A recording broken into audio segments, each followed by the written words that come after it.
তেলাওয়াত করেছি। বেশি লম্বা চড়া আলোচনা হবে না, গরমের দিন এই কয়েকটা আয়াতকে নিয়ে আপনাদের সামনে সংক্ষিপ্ত তাফসির করার চেষ্টা করব। খুব খেয়াল করে শোনেন। এটা সূরা বাকারা থেকে আলোচনা। ফাযকুরুনি আযকুরকুম ওয়াশকুরুলি ওয়ালা তাকফুরুন। এই আয়াতের বাংলা অর্থ হলো যে আল্লাহকে স্মরণ করে আল্লাহ তাকে স্মরণ করবেন। কার কথা?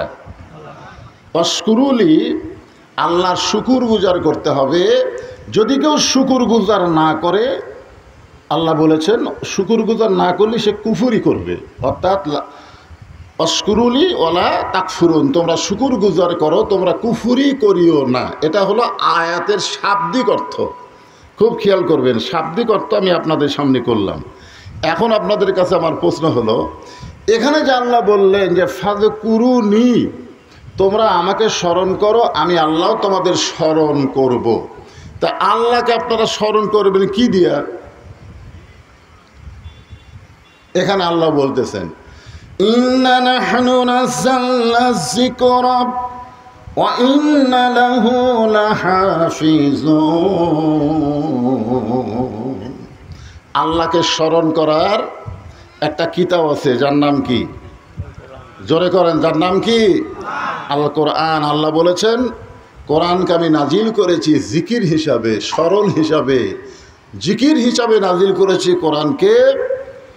এই কোরআনের মধ্যে কেউ কিছু কম বেশি করার সুযোগ নাই।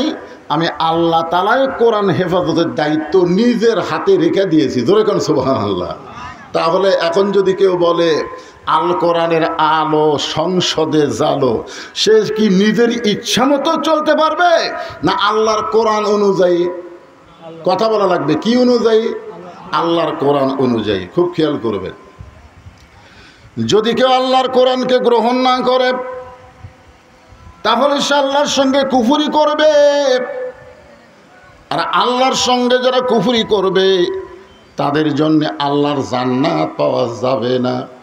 এখন এর সাথে সাথেই আল্লাহ বললেন ইয়া আইয়ুহাল্লাযীনা আমানুস্তাঈনু বিস-সাবরি ওয়াস-সালাত ইন্নাল্লাহা মা'আস-সাবিরিন। প্রথম আয়াত আল্লাহ কি বললেন?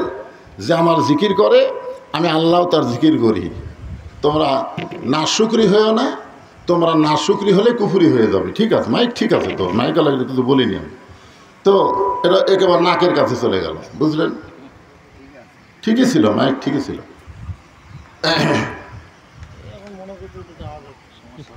হ্যাঁ, বাহিরের দরকার নাই, ভিতরের লোকেরা শুনলে হবে। হ্যাঁ, বাহিরের কোনো দাম আছে? আপনার বলেন, ফ্যানের বাতাসের বাইরে থাকবেন না বাতাসের মধ্যে থাকবেন? মশারির বাইরে থাকবেন না মশারির ভিতরে থাকবেন? শীতের দিনে ল্যাপের মধ্যে থাকবেন না ল্যাপের বাইরে থাকবেন? কথা কয় না। ভিতরে, সব জায়গায় ভিতরে। আল্লাহ বলেছেন উদখুলু ফিস-সিলমি কাফা, পুরোপুরি ভিতরেই থাকা লাগবে। ওই বাইরে সাউন্ডের কোনো দরকার নাই। খালি আমার মা বোনেরা যেখানে বসে আছেন, মা বোনদের জন্য কিছু ওয়াজ করা লাগবে, তো এই জন্য ওদের দিকে একটা সাউন্ড যেন ঠিক মতো যায়। কারণ মায়েরা ভালো তো সব ভালো, মা খারাপ তো সব খারাপ। যেরকম ঠিক কিনা? হ্যাঁ হ্যাঁ, একটু মনোযোগ দিয়ে শোনেন। এখানে আল্লাহ বলতেছেন যারা আমাকে বিশ্বাস স্থাপন করেছো, আস্তাইনু বিস-সাবরি ওয়াস-সালাত, যদি আমার কাছে কিছু পাবার চাও, এই খুব খেয়াল করবেন, যদি আমি আল্লাহর কাছে কিছু পাবার চাই তাহলে দুইটা জিনিসের মাধ্যমে চাওয়া লাগবে। কয়টা? একটা কি? একটা হলো ধৈর্য, আর একটা হলো নামাজ। একটা হলো ধৈর্য, আর একটা কি? কেউ যদি নামাজ বাদ দা বলে আমার দয়াল বাবার দরবারেতে কেউ ফিরে না খালি হাতে, আপনারা বলেন তো এটা কি ইমানি না কুফরি? কি?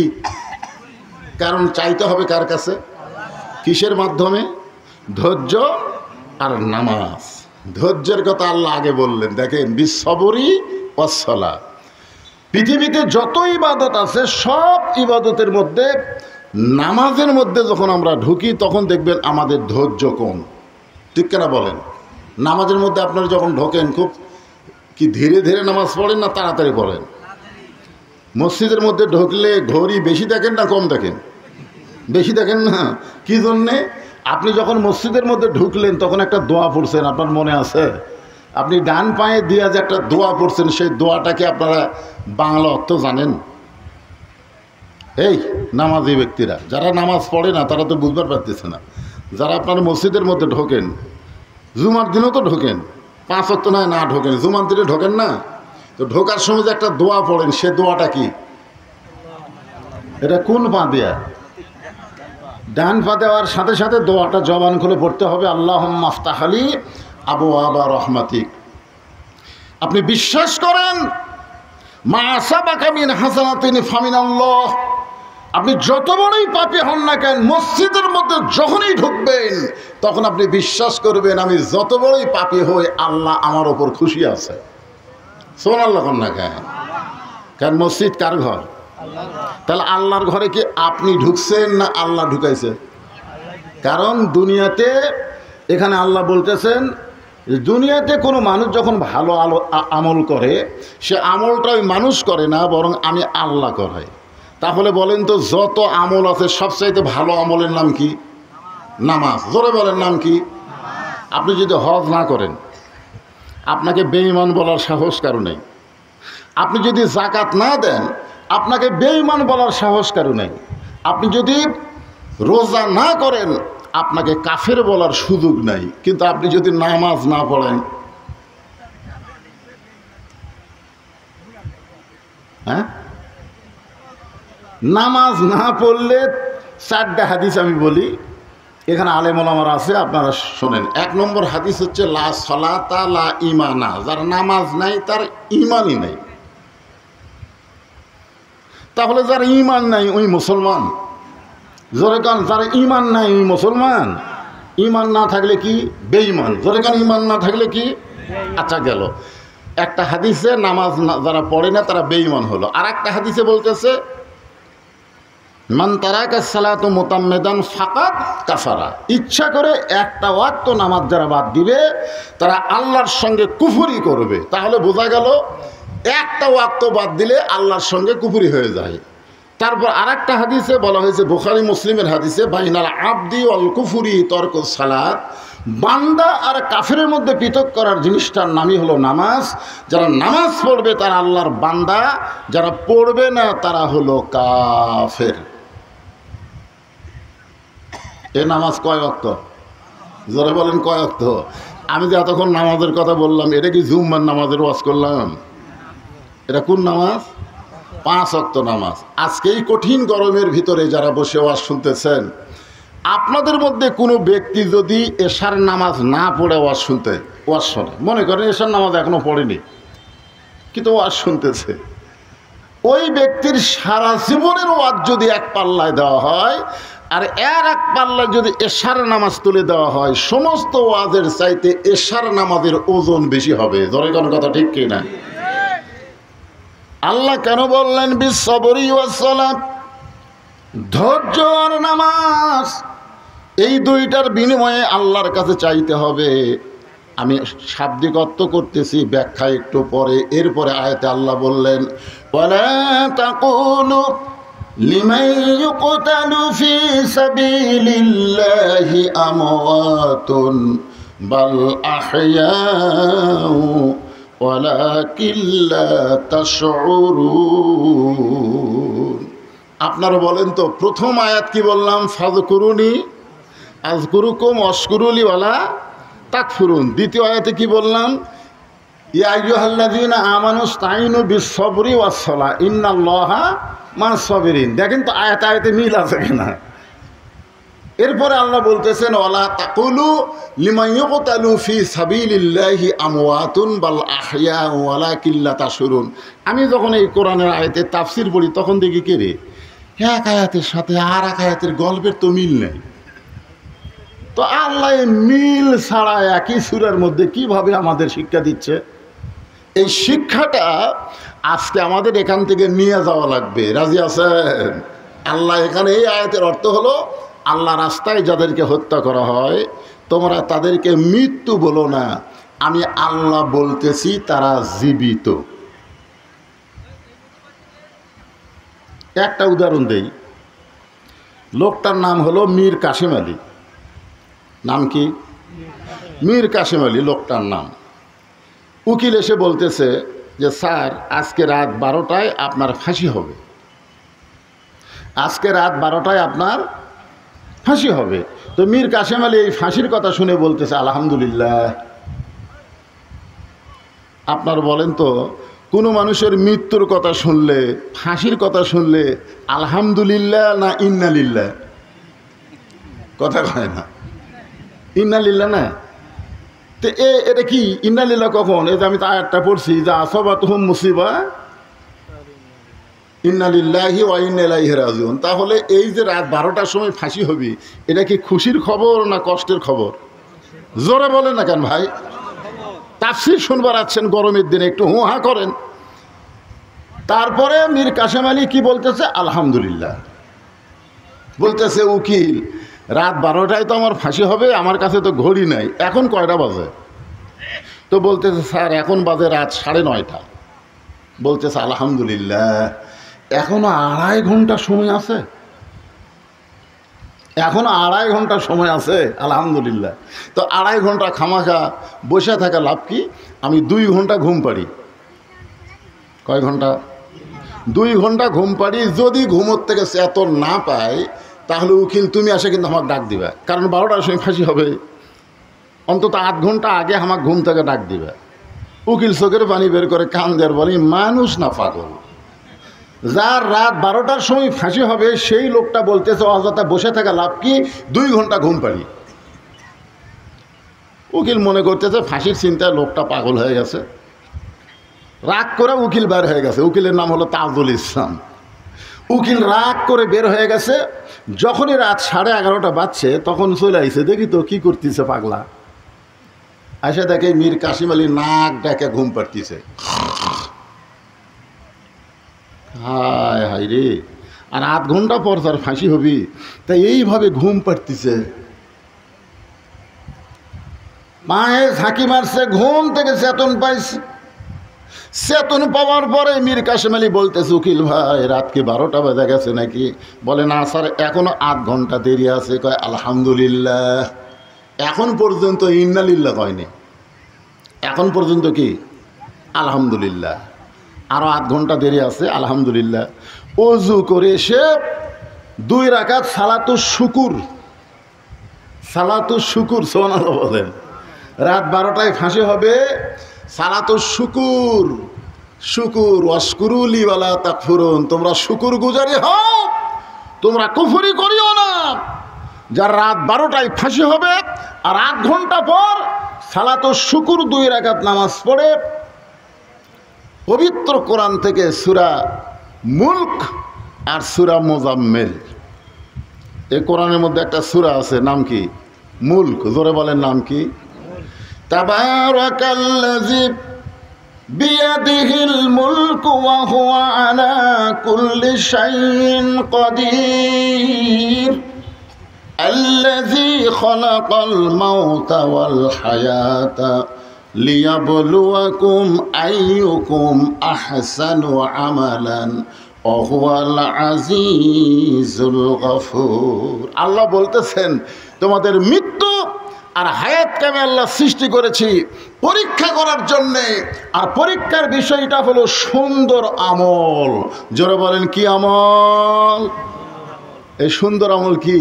আজকে বাড়িতে ফ্যানের তলে ঘুম পাড়া না গরমের মধ্যে আল্লাহর কোরআনের মাহফিলে বসা, কোনটা সুন্দর আমল? কথা বলেন। ফ্যানের তলে যে ঘুম পাড়া না এই গরমের মধ্যে কোরআনের মাহফিলে বসা, সুন্দর আমল কোনটা? আল্লাহ বলতেছেন সুন্দর আমলের পরীক্ষা করা হবে।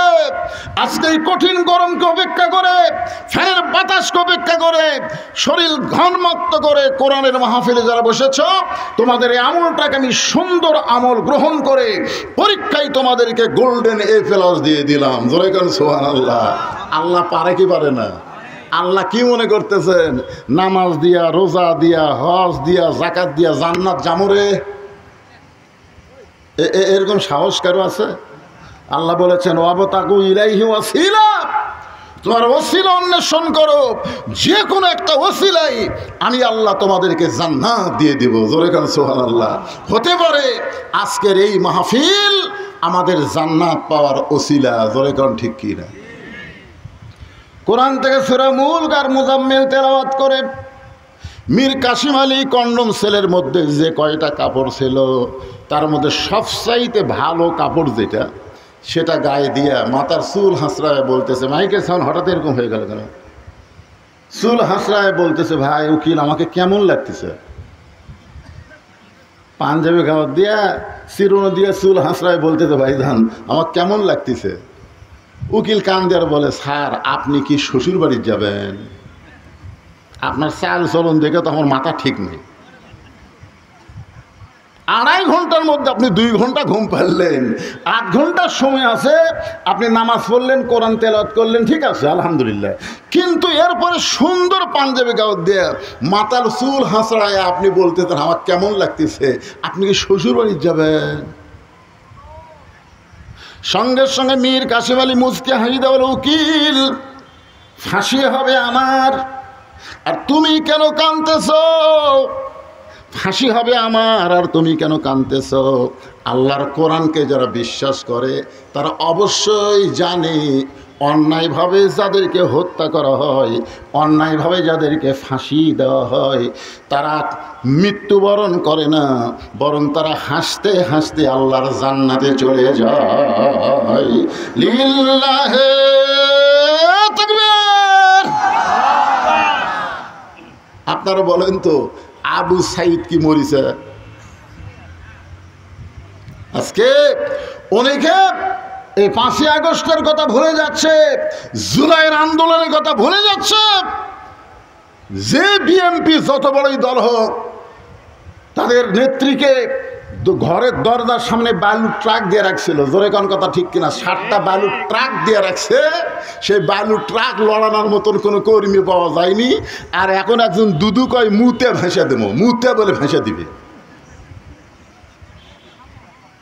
আশ্চর্য কথা, তোমাদের কত বড় ক্ষমতা! তাই তো মাঝে মধ্যে আমি মনে মনে করি হাসিনা থাকাই ভালো হয়েছিল রে, হাসিনা থাকলে ভালো। এরকম সাইজ করার মতন একটাই মাত্র। এই জন্যে রব্বানা আতিনা ফিদ দুনিয়া হাসিনা। আমাকে বাংলাদেশের দুনিয়ার জন্য হাসিনাই ভালো, আর অফিল আখিরাতে হাসানা, আখিরাতে যায় হাসানা। কি জামাত ইসলামের মতন আজকে যারা প্রকাশ্যে মিটিং মিছিল করতেছে, তারা অনলাইনে ঘরের মধ্যে অনলাইন থেকে কথা বলেছে। 5 জন টুপিওয়ালা একত্র হবার পারেনি। জোরে কোন কথা কন না কেন? একত্র পারছে? এই সুযোগটা যারা করে দিল তাদেরকে আপনারা ভুলে যান কেমনে? এই সুযোগ যিনি সর্বপ্রথম করে দিয়েছে তার নাম হলো আবু সাইদ। জোরে বলেন কথা ঠিক কিনা? আবু সাইদ। ওয়ালা তাকুলু লিমা ইউকতালু ফি সাবিলিল্লাহি আমওয়াতুন বাল আহইয়া ওয়ালাকিন লা তাশউরুন। তোমাদের সাধারণ মাথা এটা বুঝবে না। আপনারা বলেন তো, আবু সাইদকে যখন প্রথম গুলি করলো, আবু সাইদ কি ও মারে বাবারে কয়ে চিল্লা উঠছে? চিল্লা উঠছে? আমি মরবার চাই না, মারতেছে দৌড়। প্রথম গুলি খাইয়া ওর যদি জীবনের উপর মায়া থাকতো ও তো দৌড় মারতো। ও তো দৌড় মারেনি, বরং আবার গুলির দিকে এক ধাপ আগে যাচ্ছে। জোরে কোন কথা ঠিক কিনা? দ্বিতীয় গুলি করছে, এরপরে আবু সাইদ দৌড় দেয়নি, ও মারে বাবারে আমি বাঁচতে চাই এই কথাও বলে নাই। তৃতীয় গুলি যখন করলো, বুকের এই পার দিয়ে পিঠ যে গুলি বের হয়ে গেল, তারপরে কয়েকজন যুবক এসে আবু সাইদকে ধরলো। সঙ্গে সঙ্গে আবু সাইদ মাটিতে টলে পড়ল। আল্লাহ রাসূল 1400 বছর আগে বলেছেন, কোনো শহীদ যখন দুনিয়া থেকে বিদায় নেয় তার মৃত্যুর কোনো যন্ত্রণা হয় না। চিনি খাওয়া পিঁপড়া যদি একটা কামড় দেয়, চিনি খাওয়া পিঁপড়া, বহু পিঁপড়া আছে, পিঁপড়া বোঝেন না? যে পিঁপড়া চিনি খায়, এই পিঁপড়া 10টা যদি আপনার এই জায়গায় কামড় দেয়, আপনি কি এরকম চুলকাই করে? 10টা কামড় দিলে চুলখানির মতো মনে হয় যে আল্লাহ রাস্তায় জীবন দেয়, তার দুনিয়া থেকে বিদায় নেওয়া একটা পিঁপড়া কামড় দেওয়ার কষ্টের চাইতে কম হয়, যার প্রমাণ হলো আবু সাইদ। জোরে বলেন কথা ঠিক কিনা? আর আল্লাহর এই আয়াতটা খেয়াল করেন, বালাহিয়া, এরা মরে না, এরা চিরজীবিত। আজকে বাংলাদেশে বহু ছেলের নাম আবু সাইদ রাখছে, বহু ছেলে। আমার এলাকায় কয়েকটা ছেলে জন্ম নিয়েছে, নাম হলো আবু সাইদ, নাম তো যে মুগ্ধ, নাম তো ইয়ামিন, কিন্তু বহু মেয়ে ছেলে জন্ম নিল, ভুল করেও একটার নাম কেউ হাসিনাথ হয়নি, একটা হাসিনাথ হয়নি। তার মানে কি বোঝা গেল? এই জন্য আল্লাহ বলতেছেন, ওয়ালা তাকুলু লিমান ইউকতালু ফি সাবিলিল্লাহি আমওয়াতুন বাল আহইয়াউ ওয়ালাকিন লা তাশউরুন। আল্লাহু আকবার। আল্লাহ রাস্তায় যাদেরকে হত্যা করা হয়, আল্লাহ রাস্তায় যাদেরকে হত্যা করা হয় তাদেরকে তোমরা মৃত্যু বলো না, আমি আল্লাহ বলতেছি তারা জীবিত। উম্মে ফজল, কোনো বর্ণনায় বলা হয়েছে নবীর চাচি, কোনো বর্ণনায় বলা হয়েছে নবীর ফুফি, নাম হলো উম্মে ফজল। জোরেকর নাম কি? হযরত হোসাইন যখন জন্মগ্রহণ করলো, হোসাইন নবীর ছোট নাতির নাম কি? এই নবীর ছোট নাতির নাম কি? হোসাইন যখন জন্মগ্রহণ করলো, এমন সময় উম্মে ফজল কালো চাদরের নিচে করে হোসাইনকে আল্লাহ নবীর দরবারে হাজির করলেন। আল্লাহ নবী তখন সাহাবীদের সঙ্গে আলোচনা করতেছিলেন। নবী সাহাবীদের সঙ্গে যখন আলোচনা করতেছিলেন, এমন সময় উম্মে ফজল বললেন, বাবা, আল্লাহ তোমাকে আর একটা নাতি দান করেছে।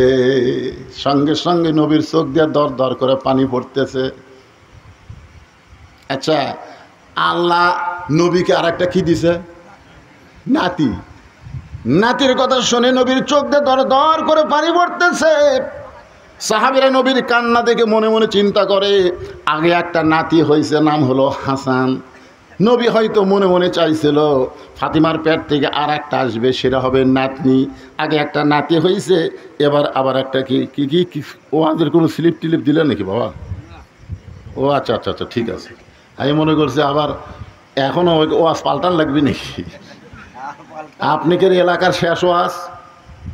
আমার ওই সিজনের এই জুন মাসের শেষ ওয়াজ। এটা কোন মাস? জুন মাসের শেষ ওয়াজ। মহরম মাসে গোটা কয়েক ওয়াজ আছে, এখন আপাতত নেই। এখানে যে স্লিপটা দিচ্ছে এটা হলো যে ওয়াজ পরিবর্তন করা লাগবে না, হুজুর যা ইচ্ছা করে দেন, হক কথা, কোরআন থেকে তাফসির করেন। জোরে কোন কথা ঠিক কিনা? কিন্তু এখানে স্লিপ দিছে যে যুবকেরা জীবনে কোনোদিন মাহফিল করেনি, এইবারই প্রথম করছে। যদি যুবকদেরকে উৎসাহ দেওয়ার জন্যে কোরআনকে ভালোবেসে কেউ যদি কিছু দিবার চায়, মাত্র 2 মিনিটের মধ্যে আমরা গামছা ব্যাগ নিয়ে যাব, যার যা খুশি। এই ভাই এই দেওয়ার কথা শুনে লাভ দিয়ে উঠলো কেরাই রে। 2 মিনিট ঘড়ি ধরে কয় মিনিট? 2 মিনিট। আপনাদের কাছে একটু রুমাল যাবে, ব্যাগ যাবে, যার যা খুশি, 10, 20, 50, 100 টাকা। আল্লাহর কোরআনকে আপনারা ভালোবাসেন না? ভালোবাসেন? কারা কারা আল্লাহর কোরআনকে ভালোবাসেন? 2 হাত তুলে আল্লাহকে দেখান তো দেখি। লিল্লাহে তাকবীর। এই কোরআন বাংলার জমিনে বিজয় হোক। কারা কারা চান? হার একটু টান টান করে দেখান। লিল্লাহে তাকবীর। তাহলে ছেলেরা গান বাজনার, ঈদের পরে অনেক জায়গায় ডেক সেট বাজতেছে, গান বাজনা হচ্ছে, এরা গান বাজনা না করে তাফসীরুল কোরআন মাহফিল করেছে, এতে আপনারা খুশি না? তো খুশি হয়ে আপনাদের কাছে রুমাল গামছা যাবে। কারা কারা দিবেন না তারা হাত তোলেন তো, যে হুজুর আমি 1 টাকাও দেবো না, এরকম কোনো লোক আছে? আচ্ছা, যারা যারা দিবেন তারা হাত তোলা যাবে না যে আমি 5 টাকা 10 টাকা যাই পারি হুজুর। ছেলেরা যখন ব্যাগ আসতে তো সব হাতিতে উঠছে, মাশাআল্লাহ, বাবারা যাও ব্যাগের। হ্যাঁ,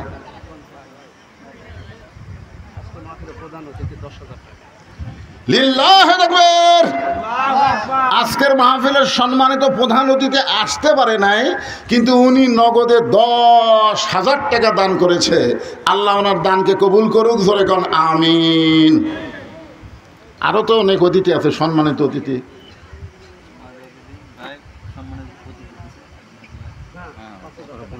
সেটা বলা লাগবে তো। আর আমার কবিতা আমরা দিলাম টাকা, ও বলছে ঠিক আছে।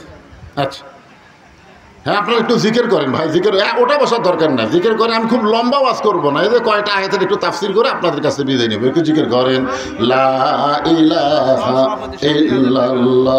সহসভাপতি সাহেব 2000 টাকা দান করেছে, রেজাল হক, আল্লাহ তার দানকে কবুল করুক, আল্লাহুম্মা আমিন।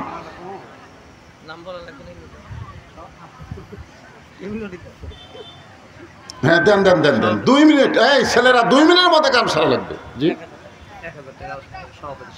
মাশাআল্লাহ, সভাপতি সাহেব দান করেছে, আল্লাহ তার দানকে কবুল করে। 1000-এর বেশি আছে, একটাই তো 1000। আচ্ছা ঠিক আছে, আলহামদুলিল্লাহ। মা বোনদের মধ্যে আদায়ের জন্য মেয়েরা আছে নাকি? আচ্ছা মা বোনেরা আপনারাও একটু আল্লাহর হস্তে কোরআনকে ভালোবেসে দান করবেন। মা এটা আপনাদের ওয়াজ শুরু হয়ে গেছে, আলহামদুলিল্লাহ। তাহলে নবীর চাচি অথবা ফুফি, মানে কোনো কিতাবে লেখছে চাচি, কোনো কিতাবে লেখছে ফুফি, যাই হোক ফুফিটাই অগ্রাধিকার পাইছে। নাম হলো উম্মে ফজল, জোরেকার নাম কি? উম্মে ফজল। কালো চাদরের নিচে হোসাইনকে নিয়ে যে নবীর দরবারে গেছে, নবী তখন সাহাবেদের সামনে ওয়াজ করতেছিল, ঠিক ওই সময় গিয়ে বলতেছে, বাবা আল্লাহ তোমাকে আর একটা নাতি দান করছে।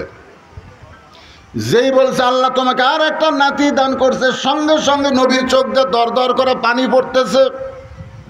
সাহাবীরা নবীর চেহারার দিকে তাকায় থাকে না অন্য দিকে তাকায় থাকে? কথা কন না কেন?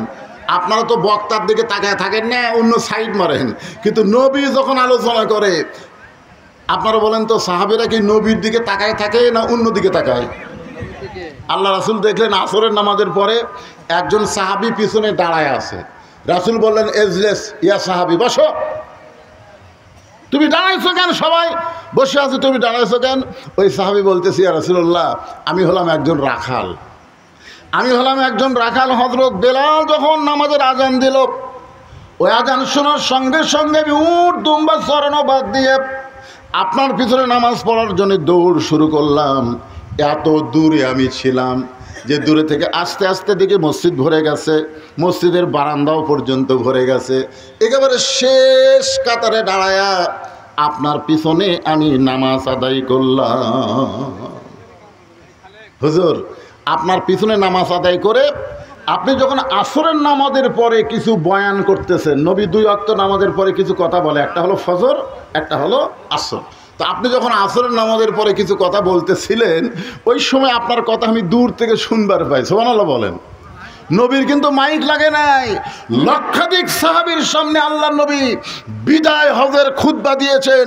প্রত্যেকটা সাহাবী যে কাছে ছিল সে বলে আমি যেমন শুনেছি, যে সবার শেষে ছিল সে বলে আমিও তেমন শুনেছি। তোরে কেন সুবহানাল্লাহ বলতেছি, ইয়া রাসূলুল্লাহ পিছন দিকে বসে আপনার কথা সব শোনা যায়, কিন্তু আপনার পবিত্র চেহারা দেখা যায় না।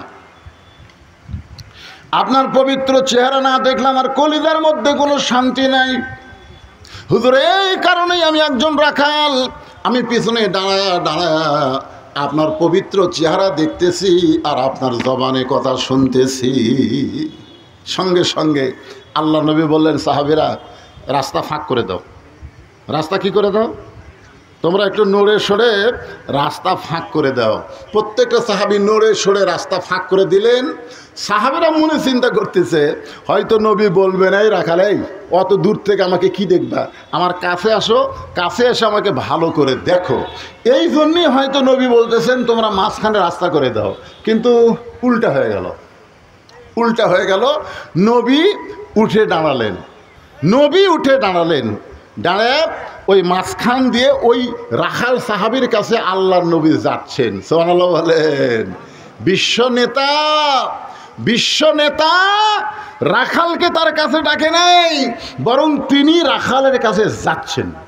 যেই যাচ্ছেন সঙ্গে সঙ্গে ওমর ফারুক নবীর জুব্বা টেনে ধরে বলতেছি, ইয়া রাসূলুল্লাহ এইটা আপনি কি করতেছেন? আপনার জুতার পরশে আল্লাহর আরশ ধন্য হয়ে গেছে, আর আপনি রাখালের কাছে যাবেন কেন? আপনি বলেন রাখাল আপনার কাছে আসুক। আল্লাহ রাসূল বলেন, ওমর সাবধান হয়ে কথা বলো। দেখেন ওমরকে আল্লাহ নবী কি দিলেন? ধমক দিয়ে বলেন সাবধান হয়ে কথা বলো। তোমার 2 চোখ দিয়ে তুমি শুধু রাখালকে দেখতেছো। ইয়ানজুরু বি নূরিল্লাহ, একটাবার নূরের চোখটা নজর করে দেখো। আমি নবী নূরের চোখে নজর করে দেখি, ওর কলিজার মধ্যে এত বেশি মহব্বত, ওই মহব্বতের পাওয়ারে আমি নবী আর ভিতরে থাকতে পারতেছি না, আমি ভিতর থেকে বাহিরে গিয়ে ওকে বুকের মধ্যে জড়ায় নিবার চাই। এই হাদিসটাকে ইমাম মালিক নকল করে বলতেছেন, পৃথিবীর যেখানেই তোমরা থাকো সেখান থেকেই নবীর প্রতি যদি মহব্বতে নবীর সুন্নাত নবীর আদর্শ গ্রহণ করো, নবীর প্রতি বেশি বেশি দরুদের আমল করো, তুমি মক্কা মদিনায় যাবার না পারলে কি হবে, মক্কা মদিনার নবী একদিন আল্লাহ তাআলা তোমার ভাঙ্গা ঘরে পৌঁছায়া দিবে। তাহলে নবীর প্রতি মহব্বতের দরকার আছে না নাই? এই জন্যে আমরা নবীর প্রতি মহব্বত করব। নবীর মহব্বতের কিছু জিনিস আছে ভিতরে, কিছু জিনিস আছে বাহিরে। নবীকে মহব্বত করার কিছু জিনিস আছে ভিতরে, কিছু জিনিস আছে কি বাহিরে। আপনার বলেন তো, ভোটের আগ দিয়ে সব দলের নেতারা মাথার টুপি দিবি না? কথা কন না কেন রে ভাই? তো ভোটের আগে সব দলের নেতারা মাথার টুপি দেয়, কিন্তু ভোট হয়ে গেলে কোন নেতাদের মাথার টুপি থাকে? ভোটের পরেও থাকে, ভোটের আগেও থাকে। তার মানে বোঝা গেল সব সময় যারা মাথায় টুপি দেয় তারা নবীর মহব্বতেই দেয়। জোরে কোন কথা ঠিক কি না? আচ্ছা, সব সময় যারা দাড়ি রাখে, ভোটের আগে দাড়ি না, ভোটের আগে যারা দাড়ি রাখবে দেখবেন দাঁড়িয়ে এই খোঁচা খোঁচা দাড়ি হবে, কারণ ওই যে রাখার নিয়তে থইনি তো, ওই খালি ভোটে পাস করে তারপরে কামাবি। জোরে কোন কথা ঠিক কিনা?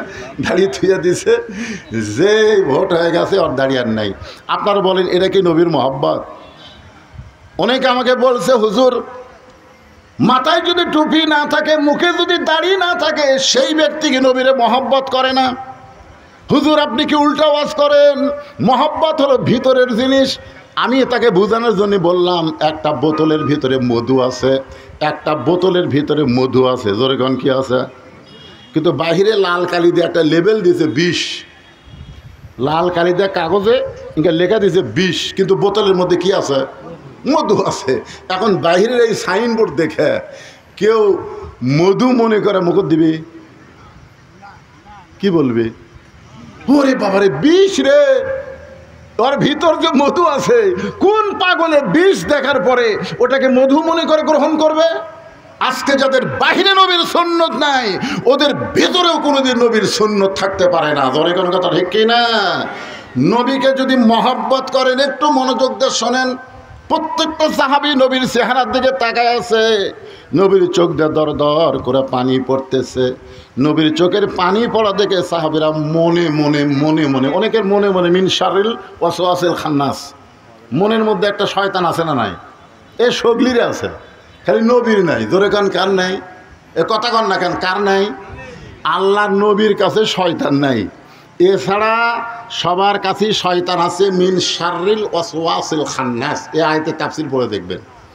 একজনকে দেখে শয়তান ভয়ে দৌড় মারে, সেটা কোন শয়তান? একজনকে দেখে শয়তান ভয়ে দৌড় দেয়, সেই শয়তানের নাম হলো ইবলিস শয়তান। জোরে কোন, কোন শয়তান? কিন্তু ওই লোকটার ভিতরে কিন্তু একটা শয়তান আছে, তার নাম হলো হযরত উমর। ভিতরে একটা শয়তান আছে, তার নাম কি?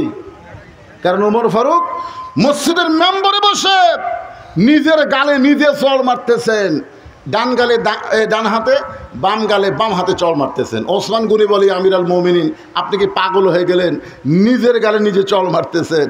তখন উমর ফারুক বললেন, মিন শারিল ওয়াসওয়াসিল খান্নাস, আমার ভিতরের শয়তান আমাকে ধোঁকা দিচ্ছে। ওসমান গনি বললেন, আপনাকে দেখে শয়তান কত গজ? 40 গজ দূরে থাকে, আর আপনাকে শয়তান ধোঁকা দেয়। উমর ফারুক বললেন, এটা হলো বাহিরের ইবলিস না, এটা হলো ইবলিসের বেটা খান্নাস। এই খান্নাস প্রত্যেকটা মানুষের অন্তরে আছে। এই খান্নাস আমাকে বলতেছে, উমর তুমি হলাম অর্ধ পৃথিবীর খলিফা, তুমি অর্ধ পৃথিবীর খলিফা। ওসমান গনি বলতেছে, আমির আল মুমিনিন তাহলে তো ঠিকই বলেছে, আপনি অর্ধ পৃথিবীর খলিফা। ওমর ফারুক বলে, ওসমান বর্তমানকে নিয়ে যখন কোনো মানুষ চিন্তা করে, ওই মানুষটাকে তখন শয়তান ধরে। প্রত্যেকটা মুসলমান চিন্তা করবে তিনটা, একটা হলো অতীত, একটা হলো বর্তমান, একটা হলো ভবিষ্যৎ। অতীতে আমি কি ছিলাম, বর্তমানে কি হুনুরে, ভবিষ্যতে আমার খবর কি। হাসিনা যদি ভবিষ্যতের চিন্তা করত, তাহলে আজকে গোষ্ঠী শুদ্ধা পলান লাগতো না। জোরে কোন কথা ঠিক, কথা কন না কেন? খালি চিন্তা করছে 41 সাল, ভবিষ্যতের চিন্তা করে নাই। বর্তমান মনে করেছিলাম কি হনু রে, এই ক্ষমতা থেকে আমাকে নামাবে কে? ওমর ফারুক বলে, ওসমান, শয়তান আমাকে ধোঁকা দিয়েছে, আমি অর্ধ পৃথিবীর খলিফা, আজকে আমি অর্ধ পৃথিবীর খলিফা, কিন্তু অতীতে আমি কি ছিলাম, ভবিষ্যৎ আমার কি হবে? তাহলে অতীত আর ভবিষ্যৎ নিয়ে প্রত্যেকটা মানুষের চিন্তা করার দরকার আছে না নাই? আমার অতীত ছিল, আমি রাস্তায় রাস্তায় ঘুরতাম, আমার নিজের কথা বলতেছি, আমার অতীতে আমি রাস্তায় রাস্তায় ঘুরতাম, কোনো টুপিওয়ালা দাড়িওয়ালাকে দেখলেই বললাম, ভাইজান আপনাদের গ্রামে কি মাহফিল হয়েছে? তো কেন এখনও হয় নাই? তো ভাই আমি ওয়াজ করবার জানি, ভাই আমাকে দাওয়াত দেন। তখন কয়, এখনো পর্যন্ত ওয়াজ শুনিনি। কিসের দাওয়াত? আমাকে দাওয়াত দেন। আমি কমপক্ষে 100 জন লোককে ধরলে 2-1 লোক আমাকে দাওয়াত দিত। এটা হলো আমার অতীতের খবর। চায়া দাওয়াত লিছি, জনগণ আমাকে দেয়নি। আর আমার বর্তমানের খবর হলো, দাওয়াতের চাপে আমি ভয়ে লুকা থেকে সিসি ক্যামেরা লাগাছি। কোনো মানুষজন আসলে আমি সেক্রেটারিকে বলি, নাস্তা টাস্তা করে বিদায় করে দাও, ফাঁকা ফুঁকা কিছু নাই, আমি দেখা করতে পারতেছি না বর্তমান। আর আমার ভবিষ্যৎ হলো, মসজিদের খাটনি আমার বাড়ির আঙ্গিনায় আসবে। তুমি যেই তালায় থাকো না কেন, তোমাকে টেনে নিচে নামানো হবে, রঙিন কাপড় খসে সাদা কাপড়ে পরায়া, চকলেটের মতন মোড়ায়া তোমাকে অন্ধকার কবরে নিয়ে যাওয়া হবে। জোরে কোন কথা ঠিক কিনা কথা বলেন? আজকে যদি আমাদের ভবিষ্যতের চিন্তা থাকতো, তাহলে অন্ধকার কবরকে নিয়ে আমরা চিন্তা করতাম। ওই বাড়ির ফ্যানের তলে থাইকে মনে করতাম না গরমের মধ্যে ওয়াজ শুনতে যাবো কেন? ভবিষ্যতের চিন্তা নাই তো। মিন শারিল ওয়াসওয়াসিল খান্নাস, প্রত্যেকটা সাহাবীর অন্তরের মধ্যে একটা ধোঁকা শুরু হয়েছে যে আল্লাহ তাআলা প্রথম নবীকে একটা নাতি দিয়েছে, নাতির নাম হলো হাসান। নবী হয়তো মনে করেছিল এবারে আর একটা নাতনি হবে, ফাতেমার পেট থেকে একটা কি হবে, কিন্তু আবার লাথি। কি মনে করতেছেন? প্রত্যেকটা বাপি চায়, প্রত্যেকটা নানা চায়, প্রত্যেকটা দাদা চায়। আমার বাপ চাইছিল যে আল্লাহ তো পরপর খালি মেয়েই দিল রে, তোকে আল্লাহ একটা ছেলে দিল না, এটা চাই। কিন্তু সাহাবীরা তো বুঝবার পারে না নবী কি জন্য কাঁদতেছে। নবী 2খানা হাত বাড়ায় দিলেন। এই খেয়াল করেন, ওয়ালা তাকুলু লিমান ইয়াকতালু ফি সাবিলিল্লাহি আমওয়াত। এই আয়াতের তাফসীর করতে গিয়ে বলতেছি, নবী 2খানা হাত বাড়ায় দিলেন। উম্মে ফজল কালো চাদরের ভিতর থেকে হোসাইনকে বের করে আল্লাহ নবীর হাতে তুলে দিলেন। আল্লাহ নবী হোসাইনের কপালে একটা চুমা দিয়ে বললেন, আল্লাহ এই গোশতের টুকরাকে তুমি কুরবানি হিসাবে কবুল করে নাও। আল্লাহ এই গোশতের টুকরাকে তুমি কুরবানি হিসাবে কবুল করে নাও। সমস্ত সাহাবীরা বললেন, ইয়া রাসূলুল্লাহ, এটা কি দোয়া করলেন, এইটা কি দোয়া করলেন? আল্লাহ রাসূল বললেন, আমি নবী সেদিন থাকবো না, তোমরা অনেকেই সেদিন থাকবা না। সেদিন আমার এই হোসাইন বাতিলের বিরুদ্ধে যুদ্ধ করতে গিয়া নিজের জীবনকে আল্লাহ রাস্তায় শহীদ করে দিবে, আল্লাহ রাস্তায় শহীদ করে দিবে। বুখারী শরীফের কিতাবুল মাগাজি হাদিসটা মনোযোগ দিয়ে শোনেন। মা হাদান ইয়াদখুলুল জান্নাতা ইউহিব্বু ইয়ারজি ইলাদ দুনিয়া ওয়ালাহু মা'আল আরদি মিন শাইইন ইল্লা শাহীদুন ইয়াতামান্না আন ইয়ারজি ইলাদ দুনিয়া ফায়ুকতাল আশারা মাররাতান লিমা ইয়ারা মিনাল কারামাতি। রাওয়াহুল বুখারী কিতাবুল মাগাজি। জোরে কোন আল্লাহু আকবার, আল্লাহু আকবার। কি বুঝতেছেন? আল্লাহ তাআলার জান্নাতুল ফেরদাউসের মধ্যে আল্লাহ শহীদদেরকে জায়গা দিবে। শহীদেরা জান্নাতুল ফেরদাউসের মধ্যে থাকার পরেও দুনিয়াতে আসার জন্য তারা ছটফট করবে। দুনিয়াতে আসার জন্য মাহাদান ইয়াদখুলুল জান্নাত ইউহিব্বু আন ইয়ারজি ইলাদ দুনিয়া। তারা দুনিয়াতে আসাকে মহব্বত করবে। আল্লাহ বলবেন, রে শহীদ, আমি আল্লাহ তোমাদেরকে আল্লাহ রাস্তায় জীবন কুরবানি করার জন্যে জান্নাতুল ফেরদাউস দিয়ে দিলাম, এরপরেও তোমরা দুনিয়াতে আসার জন্য ছটফট কেন করতেছ? তখন শহীদরা বলবে, লিমা ইয়ারা মিনাল কারামাতি। প্রথম শহীদ হওয়ার সময় শাহাদতের যে মর্যাদা পাইছি, সে মর্যাদা জান্নাতের মধ্যে নাই। ফায়ুকতাল আশারা মাররাতান, আমরা আবার দুনিয়াতে যাব, কম করে হলো 10 বার বাতিলের বিরুদ্ধে লড়াই করে জীবন দিব। তার মানে বোঝা গেল গাজার মুসলমানেরা মরতেছে না, ফিলিস্তিনের মুসলমান মরতেছে না, তারা আল্লাহ রাস্তায় জীবন দিচ্ছে। আর এই জীবন দেওয়াটাই হলো জান্নাত পাওয়ার কারণ। জোরে বলেন কথা ঠিক কিনা? আপনারা বলেন তো, হোসাইন রাদিয়াল্লাহু কি স্বাভাবিকভাবে দুনিয়া থেকে বিদায় নিছে না বাতিলের বিরুদ্ধে লড়াই করছে? আপনার বলেন তো, হোসাইন রাদিয়াল্লাহু কি মরছে? কথা কন না কেন, মরছে? ইয়াজিদ মরেনি? আপনাকে এই মান্তা থানা গোটা তন্ন তন্ন করে খুঁজে দেখেন তো ইয়াজিদ নামের কোনো লোক আছে? কিন্তু হোসাইন। তার মানে কি বোঝা গেল? তার মানে কি বুঝলেন? কোরআনের আয়াত বিশ্বাস করতে হবে। ইমানের দাবি যদি কুরবানি হয়, সেই দাবি ঘরে বসে থাকা নয়। ইমানের দাবি হলো কিছু বিনিময়, সেই বিনিময় যদি শরীরের ঘাম হয়। এই ঘামটা দেওয়ার জন্য আজকে কোরআনের মাহফিলে বসেছেন।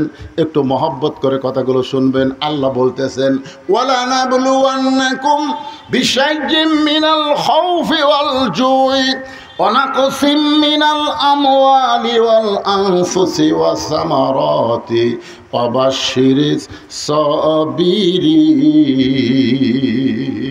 আল্লাহু আকবার। আপনার বলেন তো, যেই মেয়ে যেরকম এরা প্রথম মাহফিল করতেছে, এরা জানে না তো যে এই সময় এরকম গরম হবে, মানুষ অতিষ্ঠ হবে। বক্তা যতই ভালো কথা বলুক, বক্তার কথাগুলো মানুষের কাছে ভালো লাগবে না, কারণ কঠিন গরম। যে ভাই, এই আয়াতের ব্যাখ্যাটা একটু মনোযোগ দিয়ে শোনেন। যে মেয়েটার বিয়ে হয়েছে এখনো মা হয়নি, ওই মেয়েটা মা হবে। মেয়েটা কি হবে? আপনারা বলেন তো, মেয়েদের শান্তি কার মধ্যে? মেয়েদের শান্তি সোনার মালা, গলার মালা। মেয়েদের শান্তি হলো মাতৃত্বের মধ্যে। একটা মেয়ে যদি মা হবার না পারে, ওরে আপনি যতই বিল্ডিং বানিয়ে দেন, যতই ভরি ভরি সোনার মালা বানায় দেন, ও বলবে আমার কোনো ভালো লাগে না, আমার কোলের মধ্যে একটা বাবু দেও। জোরে কোন কথা ঠিক কিনা? বাবু তো করবি। জোরে কোন ঠিক কিনা? তাহলে মেয়েরা খুশি হয় মাতৃত্বে। বুঝতে পারছেন? আমাদের যে মায়ের বাচ্চা কাচ্চা হয়নি, বিয়ে হয়ে গেছে 10-15 বছর, ওই মেয়েরা দেখেন একটা বাচ্চার জন্য, আমি দেখছি নিয়ামতপুরে তেনাফির একটা গাছত তেনা বেঁধে রাখছে। তাই বললাম, কে ভাই? কয় হুজুর, যে যা নিয়ত করে গাছত তেনা বাঁধে তার সেই নিয়ত আল্লাহ পুরা করে। নাউজুবিল্লাহ। এই গাছের নাম দিছে তেনাফির। তো অধিকাংশই তেনা বাঁধে বাচ্চা হয় না। যেরকম কি হয় না? কথা কয় না কেন? কি হয় না? বাচ্চা হয় না। আপনারা বাচ্চা চাবেন কার কাছে? জাকারিয়া নবী কার কাছে চাইছে? ইব্রাহিম নবী কার কাছে চাইছে? তাহলে আমরা চাবো কার কাছে? কিসের মাধ্যমে চাবো? বিসসবরি ওয়াসসালাত। যদি আল্লাহর কাছে যা কিছু পাবার চাই, ধৈর্য আর নামাজের মধ্যে চাওয়া লাগবে। জোরে কোন কথা ঠিক কিনা? একটু মনোযোগ দিয়ে শোনেন। ওয়ালানাবলুওয়ান্নাকুম বিশাইইম মিনাল খাউফি ওয়াল জুই ওয়ানাকসিম মিনাল আমওয়ালি ওয়াল আনফুসি ওয়াস সামারাতি ওয়াবাশশিরিস সাবিরিন। এখন বাচ্চা হবে। আপনারা বলেন তো, তুমি যে বাচ্চার মা হবা, তুমি কি জানো বাচ্চা হওয়ার সময় ঠেলা আছে? মায়েরা বুঝতেছে। আমরা ছোটবেলায় একটা গজল গাইতাম, কি বলবো প্রসবের কথা, মা বিনে সেই ব্যথা কেউ তো বুঝিবে না। মাজন ঠেকিয়া সন্তানের দায়, অকালে মা মারা যায়, কেন সে মায়ের ভক্তি করো না। এমন দরদি ভবে কেউ হবে না তোমার। একেবারে মা কর পারেন না? মা কন তো সবাই মা বলেন তো। কি খালি মায়ের সাথে সামান্য একটু বেয়াদবি করেছিল, যার কারণে নবীর একটা সাহাবী আলকামার জবানে কলেমা উচ্চারণ হয়নি। জোরে কোন কথা ঠিক কিনা? কথা কন না কেন? সেই মা শব্দ বলতে আপনাকে কি সমস্যা হচ্ছে? কতগুলো বউ আছে। আল্লাহ রাসূল ফাতেমাকে বলেছে, ফাতেমা, আলী যখন খেদমত চাবে তখন খেদমত করবা, খবরদার আলী খেদমত না চাওয়া পর্যন্ত খেদমত জান করো না। তো ফাতেমা বললেন, বাবা কেন? বলে, স্বামীর সবসময় খেদমত করা লাগবে না, স্বামী যখন খেদমত চাবে তখন খেদমত করবা। আচ্ছা আপনার বলেন তো, এর মধ্যে হেকমত আছে না নাই? নবী বলতেছে, তাহলে হিকমত নাই? আছে। দেখবেন আপনার বউ যদি হঠাৎ আপনার খিদমত করে, হঠাৎ, তাহলে আপনারা বুঝবেন অতিভক্তি। এটা বুঝে নেবেন আপনারা। ফ্যান আছে, কারেন্ট আছে, তারপরে দেখবেন ফ্যান বন্ধ করেছে, তাল পাকার বাতাস করতেছে, বাম হাতে তাল পাকার বাতাস করে, ডান হাতে কপাল টিপতেছে, তারপরে আপনার যেগুলো কাজ করলে শান্তি পান, মাথার চুল টানতেছে, পায়ের বুড়ো ফুটে দিচ্ছে, এরকম করতেছে। আপনি বলতেছেন কে গো, কারেন্ট তো আছে। কয় কারেন্টের বাতাস যদি আপনি দেয় তাহলে আমি জান্নাতে কেমনে যাই? এই জন্য তাল পাকার শান্তির বাতাস আপনার করতেছি, আপনার খেদমত করে আমি জান্নাতে যাবার চাই। স্বামী বলে, আল্লাহ রে, ভাগ্য গুণে একটা বউ পাচ্ছি রে। এইরকম বউ পাওয়া হলো ভাগ্যের ব্যাপার।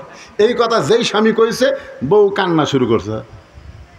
স্বামী কয়, কে গো কান্দো কেন? বলি, এমনি কান্দি গো, এমনি কান্দি।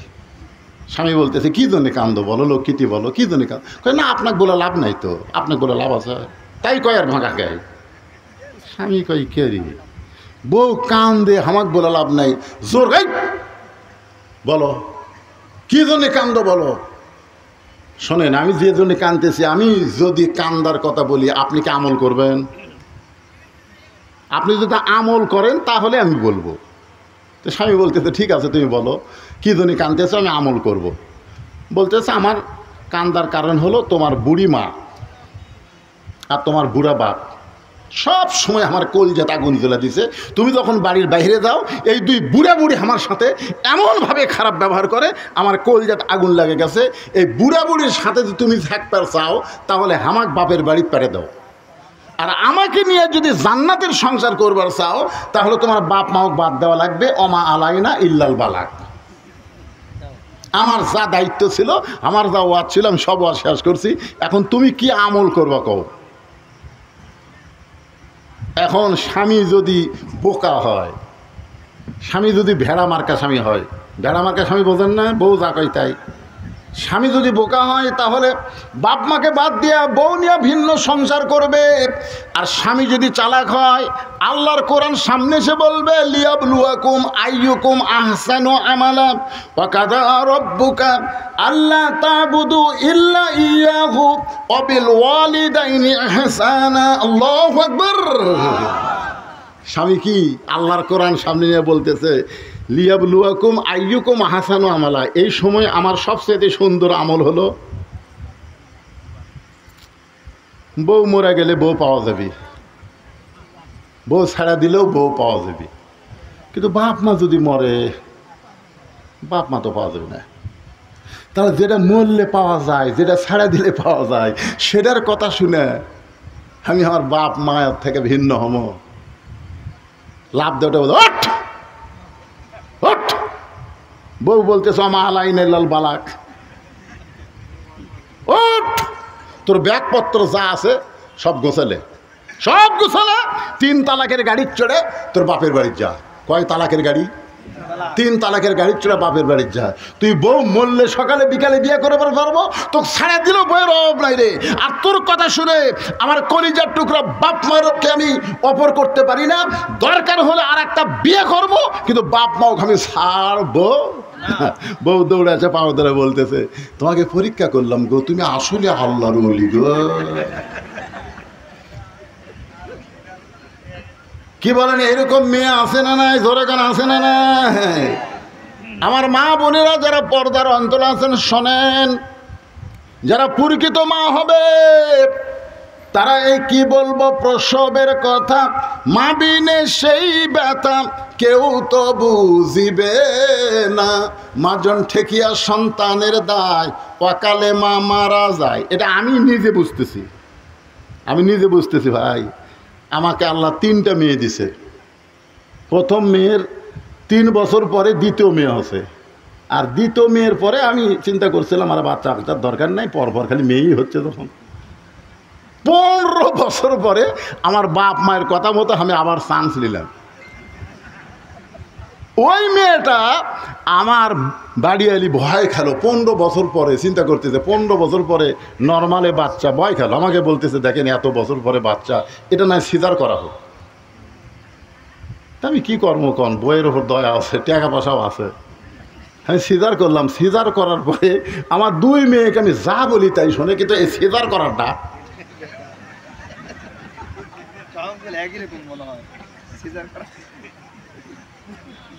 সিজার করার যারা বাচ্চা আপনাদের বাড়িতে আছে, ওই বাচ্চাকে আপনি মোবাইল না দেখালে ওই খাবেই না। আর কান্না বন্ধ করবার গেলে মোবাইল চালু না করলে আর কান্নাও বন্ধ হবে না। ধরে কথা কন না। কারণ কি জানেন? কারণ হলো, আমি ডাক্তারের কাছে শুনছি, হুজুর সিজার করা মানে নর্মালি তো সব বাচ্চাই হবে, কারণ নর্মালি সব বাচ্চা, আমরা টেজের উপর যত মানুষ বসে আছি একটা সিজার করা, কথা কন না কেন? আমরা কি হইনি? নর্মালি সব বাচ্চাই হবে, কিন্তু কতগুলো মায়ের ধৈর্য কম। এই ধৈর্য কমের কারণে এরা ওই প্রসবের ব্যথা লিবে না দেখে ডাক্তারের সাথে সিজার করে। এখন ডাক্তার সিজার তো টাকা লোভে করবেই, আগে পরীক্ষা করে আলট্রাসাউন্ড করে, সম্পূর্ণ ভুয়া। ডাক্তার আমাকে বলতে হতো সম্পূর্ণ ভুয়া। বাচ্চা কি করছে? কয় বাচ্চা কাত হয়ে আছে, মিশে বাচ্চা যে পানি লাগবে বের হতে, সে পানি নাই। তখন বাধ্য হয়ে পেট কাটা দেখে বাচ্চার ঘুমই ভাঙেনি, কারণ 2 দিন পরেই নর্মালে হবি। 2 দিন আগে পেট কাটলে আর ঘুম ভাঙবি?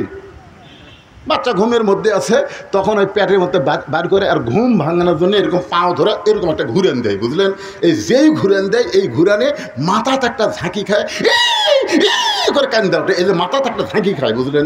এই ঝাঁকিতে কান্দা ওঠে। ওই যে ঝাঁকি খাচ্ছে, ওই ঝাঁকি খাওয়ার কারণে ওই মোবাইল ছাড়া কান্না থামে না, মোবাইল ছাড়া ওই ভাত খায় না। কি বলবো প্রসবের কথা, মা বিনে সেই ব্যথা কেউ তো বুঝিবে না।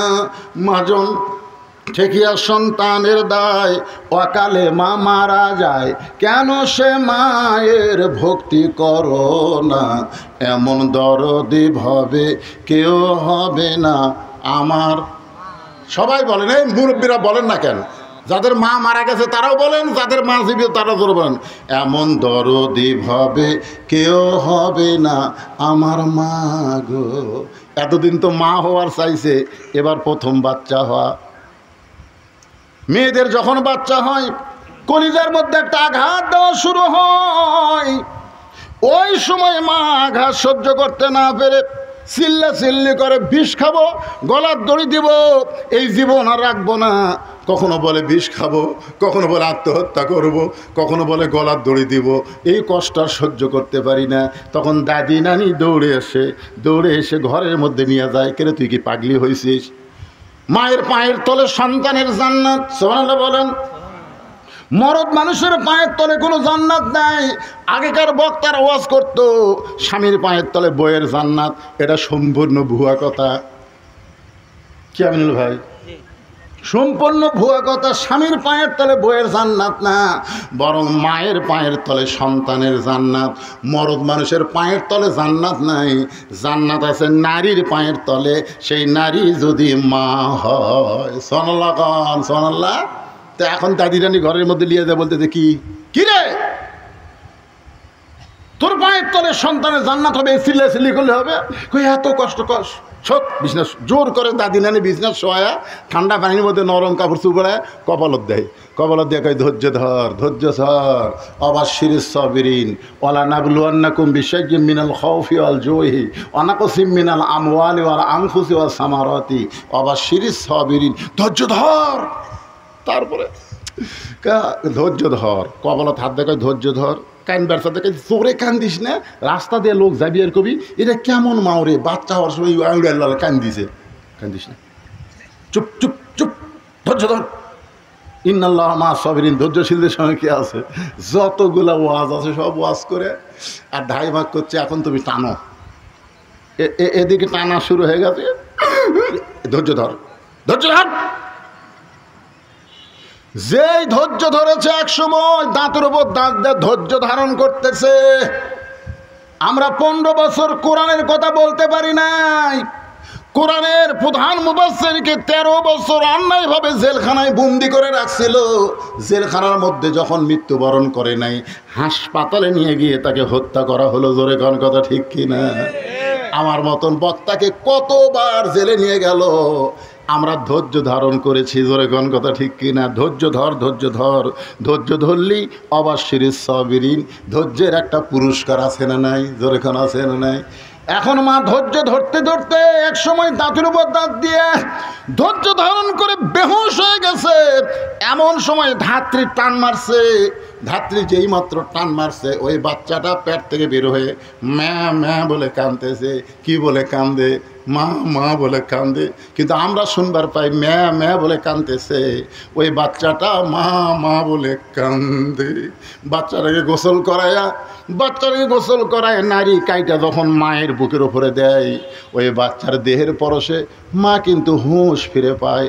হুঁশ ফিরে পাওয়ার পরে আস্তে করে বাচ্চাটাকে ডান হাত দিয়ে মুখের কাছে নিয়ে আসে, বাচ্চার মুখের সঙ্গে মুখ লাগায়, বাচ্চারে চুমা খায়, বাচ্চাকে আদর করে। দাদি নানি তিরস্কার করে বলতেছে, এরই জন্যই তুই বিষ খাবার চাইলি, এর জন্যে আত্মহত্যা করবার চাইলি।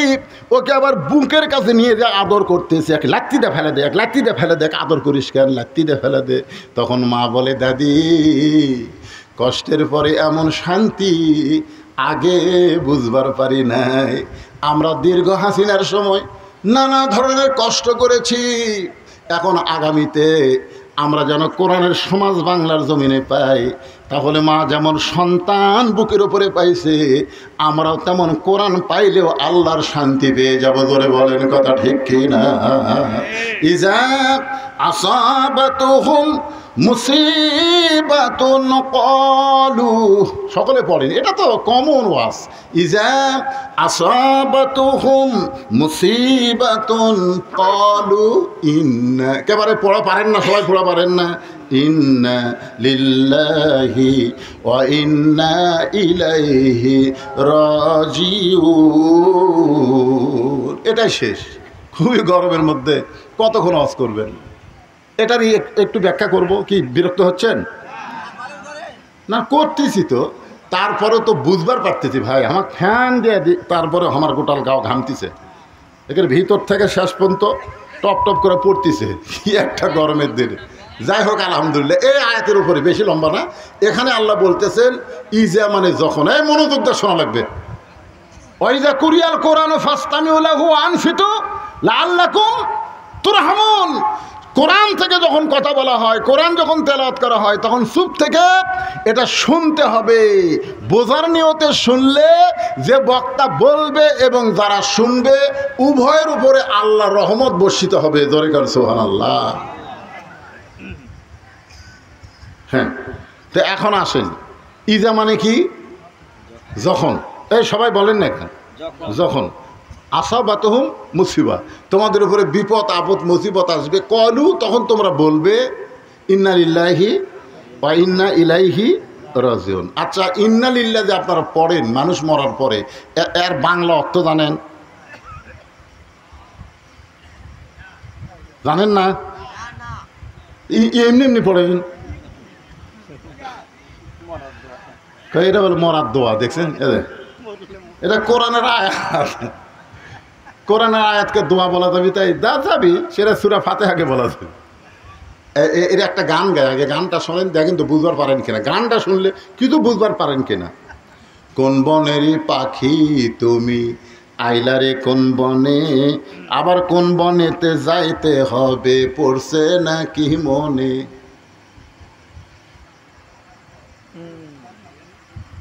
কি বুঝতেছেন? কোন বনের পাখি তুমি আইলারে কোন বনে, আবার কোন বনেতে যাইতে হবে পড়ছে নাকি মনে। রথীন্দ্রনাথ একটা হিন্দু মানুষ গান গাইছে, পঞ্চ আত্মা পঞ্চরুহু হিসাবেতে দেখা যায়, একেতে দুইয়েরই জনম পরমাত্মার মরণ নাই। কে বলে মানুষ মরে, মানুষ মরিলে তবে বিচার হবে কার। বিনহা খালাকনাকুম অফিহা নুইদুকুম অমিনহা নুখরিজুকুম তারাতান উখরা। আল্লাহু আকবার। কোথায় ছিলেন আপনারা ভাইজান? এই সোনা চানেরা, আপনারা কোথায় ছিলেন মনে আছে? কোথায় ছিলেন? যে জগতের নাম হলো আলমে আরওয়াহ, রুহের জগতে ছিলেন। জোরে কণ্ঠে, কথা কণ্ঠে। রুহের জগৎ থেকে মানুষের সুরত নিয়ে আপনারা কোথায় আসলেন? মানুষের সুরত। আল্লাহ বলেছেন লাকাদ খলাকনাল ইনসানা ফি আহসানি তাকবীম। এরই সাথে সাথে আল্লাহ বললেন সুম্মা রাদাদনাহু আসফালা সাফিলিন। কি সুন্দর চেহারা! আহ, তিনবার, চারবার আল্লাহ শপথ করছেন। চারবার না তিনবার? অতীন, জাইতুন, অতুর সিনিন, ওয়াহাজাল বালাদিল আমিন। চারটা শপথ করে আল্লাহ মানুষের কথা বলতেছেন। সুন্দর অবয়ব দিয়ে আমি আল্লাহ ইনসানকে সৃষ্টি করেছি, তৈরি করেছি। এরপরে আল্লাহ বললেন সুম্মা রাদাদনাহু আসফালা সাফিলিন। এরা কর্মগুণে পশুর চাইতো জঘন্য হবে, পশুর চাইতো। আমি একদিন ওয়াজে বলছিলাম আপনাদের এই মান্দার মধ্যেই যে ফজরের আজান শুনে ঘুমায় যারা, কুত্তার আমল করে তারা। এই ওয়াজ আপনাদের মান্দার মধ্যেই করছিলাম। ফজরের আজান শুনে ঘুমায় যারা, কুত্তার আমল করে তারা। এই ওয়াজ যেই করছি ভাই, 4-5টা কুত্তা এই পিছনে আছে, 4-5টা কুত্তা আসা। আমি যেই ওয়াজ শুরু করি ও করে ওঠে। মুয়াজ্জিন আজান দিলে কতগুলা কুত্তা লোকমা দেয়, দেয় কি দেয় না? এক মুয়াজ্জিন আমারে কইছে হুজুর আচ্ছা এই ফজরে আজান দিবার গেলে আমি আজান শুরু না করতে কুত্তাগুলো এই কারণ কি হুজুর? আমি কইলাম বারে কি কারণে কুত্তা বিরক্ত করে? আচ্ছা মুয়াজ্জিন সাহেব আপনি সত্যি করে বলেন তো, আপনি তো ফজরে আজান দিচ্ছেন, আসসালাতু খায়রুম মিনান নাওম বলতেছেন, আপনার বেটা নামাজ পড়ে? মুয়াজ্জিন বলতেছে না হুজুর আমার 3 বেটার মধ্যে একটাও নামাজি নয়। আমি বললাম এই জন্যই কুত্তা লোকমা দেয়। কো আনফুসা কো আহালি কুম নারা, জাহান্নামের আগুন থেকে বাঁচবার গেলে তুমি একলা বাঁচলে হবে না, তোমার আহাল পরিবার নিয়ে বাঁচা লাগবে। তোর এখন কথা ঠিক কি না? তুমি আজান দাও, ঘুমোর থেকে নামাজ অতি উত্তম, আর তোমার বেটারাই ঘুম পাড়িতে কুত্তা তো রাগ করবি। আমি সেই দিন দেখলাম 4-5টা কুত্তা আসে, আমি যেই ও আসো ও করে ওঠে। কে কে রে? কিছুক্ষণ পরে সুম্মা রাদাদনাহু আসফালা সাফিলিন। এই আয়াতটা আমাকে বলতেছে ফজরের নামাজ বাদ দিয়ে ঘুম পাড়ে যারা, কুত্তার চাইতেও খারাপ তারা, কুত্তার চাইতেও খারাপ তারা। যেই বলছি 4 কুত্তা উঠ। কুত্তা বুঝা দিল হুজুর আমরা কুত্তা হবার পারি, তবে বেনামাজির মতন অত খারাপ লই। তখন আজকের ওয়াজ শোনার পরে ফজরের নামাজ কারা কারা পড়বেন না তারা একটু হাত তোলেন তো দেখি, যারা যারা পড়বেন না।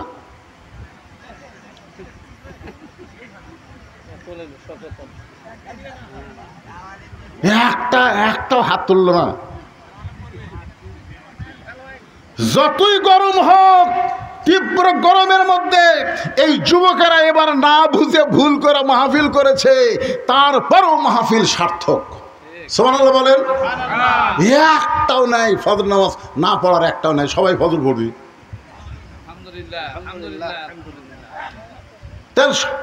কি কয় হাত তোলে মানে? হাত তুলবি না মানে ফজরের নামাজ পড়বি না, হাতও তোলেনি। উই লুলা হয়ে মরবি, লুলা হয়ে মরা বোঝেন, লুলা হয়ে মরা বোঝেন কি? আমি কি কারো ভোট চাচ্ছি? আমি কি কোনো মার্কাত ভোট চাচ্ছি? আমি চাচ্ছি নামাজ। আপনি জানেন হাসরের ময়দানে সর্বপ্রথম আপনাকে নামাজ সম্পর্কে প্রশ্ন করা হবে। ধরে কথা বল না কেন? সবচাইতে গুরুত্বপূর্ণ নামাজ হলো ফজরের নামাজ। সবচাইতে গুরুত্বপূর্ণ নামাজ হলো ফজরের নামাজ। একটু খেয়াল করেন, যে কোনো সময় আমাদের মৃত্যু হবে, যে কোনো সময়। আমি একটা গান শুনেছিলাম, ডাক দিয়ে আনছেন দয়াল আমারে, রইব না আর বেশি দিন তোদের মাজারে। এই গানটা যুবকেরা ভুলে গেছ? ডাক দিয়ে আছেন দয়াল আমারে, রইব না আর বেশি দিন তোদের মাজারে, চলতে পথে কয়দিন। সবাই জানেন না গান? জানেন না? একটু জবান খোলা বলেন। চলতে পথে 2 দিন থামিলাম, যাবার কালে একজন আরো। হাসিনা যখন পলাচ্ছিল, হাসিনা যখন পলাচ্ছিল আপনি দেখছেন ও ভিডিও? কিন্তু আমি বহুবার দেখছি। হাসিনা আর রেহানা 2 জন যাচ্ছে, রেহানা মাটির দিকে তাকা তাকা হাঁটতেছে, আর হাসিনা খালি এরকম চারিদিকে তাকাচ্ছে। তাকাচ্ছে আর মনে মনে বলতেছেন, যাবার কালে এক চামচারও দেখা না পাইলাম। আজকে তারেক দিয়া মনে করতেছে আমার বউ চামচা আছে, তারেক দিয়া যেখানে আমরা আছি সেখানে তারেক দিয়া জেলখানায় এক চামচার মিছিল নেই। কত জনকে কত কি দিলাম, বাড়ি বানায় দিলেন, জমি কিনে দিলেন, সব কিছু করে দিলেন, যাবার কালে একজন আরো দেখা না পাইলাম। যাবার কালে আপনি কি নিয়ে যাবেন? এই জন্য একটা গজলের মধ্যে বলতেছেন, কিন্তু যেদিন ডাক পড়িবে, সবাই আফসোস করে বলেন, কিন্তু যেদিন ডাক পড়িবে কবর মাঝে যাইতে, জোগাড় কিছু করছো বন্ধু তার মাঝে বিছাইতে। আমি যদি আর 5টা মিনিট কথা বলি বিরক্ত হবেন? এই ইন্নালিল্লাহকে বোঝানোর জন্য ভাইজান, সব কিছুই তো বুঝাচ্ছি, এটা একটু ভালোভাবে বুঝতে পারবেন। খলিফা হারুনের দরবারে একটা পাগল মাঝে মধ্যে আসতো, পাগলের নাম হলো বাহালুল পাগল। এই জোরে কোন কি পাগল? কখনো হাসতো কখনো কাঁদতো। উজির নাদির মন্দির একদিন বিরক্ত হয়ে খলিফা হারুনকে বললেন, জাহাপনা, এই পাগলকে রাজদরবার থেকে বের করার বুদ্ধি কি? পাগলকে ঠেললে তো বাড়াবে না, পাগলকে জোর করলেও চলবে না। পাগলকে যদি বলি নৌকা লড়াস না, তখন থেকে নৌকা ঝাঁকান শুরু হবে। জোরে কোন কথা ঠিক কি না? খলিফা হারুন চিন্তায় পড়ে গেলেন, এই বাহালুল পাগলকে রাজদরবার থেকে কেমনে বের করবেন। এমন সময় খলিফা হারুনের মাথায় একটা বুদ্ধি আসলেন। এবার পাগলকে ডাক দিয়ে বললেন, ও বাহালুল ভাই।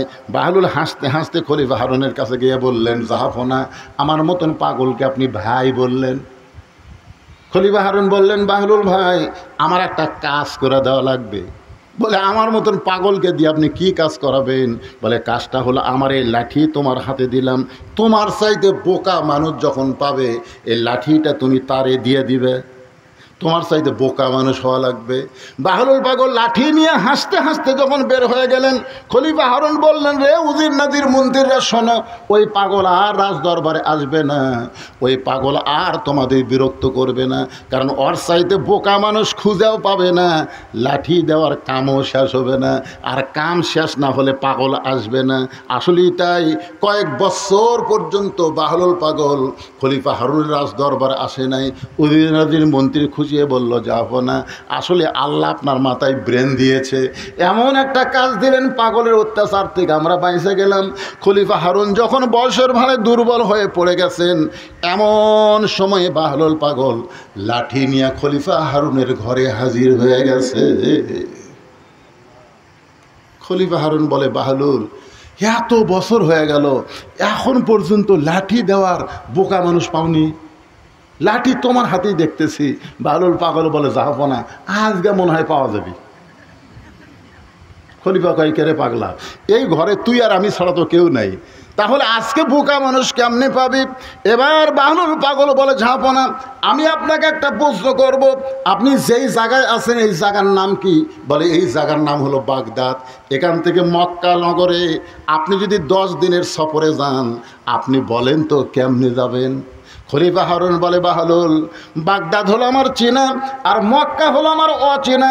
চীনা শহর থেকে অচেনা শহরে যদি 10 দিনের সফরে যায়, তাহলে মাল সামানার জোগাড় করি তো আমাকে রওনা দেওয়া লাগবে ভাই। আমি মাল সামানা জোগাড় করে মক্কার দিকে রওনা দেব।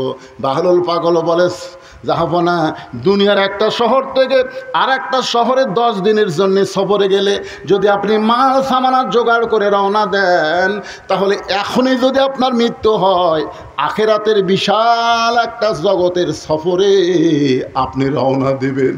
বাল তুসিরুনাল হায়াতাদ দুনিয়া ওয়াল আখিরাতু খায়রুন ওয়া আবকা।